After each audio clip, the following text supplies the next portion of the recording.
এই ভিডিওতে আমরা এমন কিছু কথা আলোচনা করব যা আমি যদি 100 বছর বয়সে জানতাম তাহলে হয়তো 5 বছর বয়স পর্যন্ত অপেক্ষা করতে হতো না। জীবন্ত রহস্যে বুড়া। চলো একসাথে সেই রহস্যের খোঁজ নিয়ে দেখি। আমাদের সবারই কিছু না কিছু গোপন কোন কথা থাকে, তাই না? কিন্তু আমাদের চারপাশেও তো অনেক লুকানো সত্য রয়েছে যা আমরা কখনো লক্ষ্য করি না। তোমরা কি জানো এই পৃথিবীতে এখনো এমন অনেক জায়গা আছে যা মানুষের অজানা?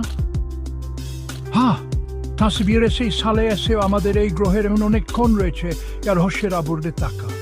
কিন্তু শুধু ভূগোলই রহস্যময় নয়, আমাদের মনও অনেক গোপন কথা লুকিয়ে রাখে। প্লাসিবো ইফেক্ট সম্পর্কে কখনো শুনেছ? এটা হলো এখন শুধুমাত্র কিছুতে বিশ্বাস করার ফলেই তা সত্যি হয়ে যায়। আশ্চর্যজনক, তাই না? আর আশ্চর্যের কথা বলতে গেলে আসো কিছু ঐতিহাসিক রহস্যের কথা বলি।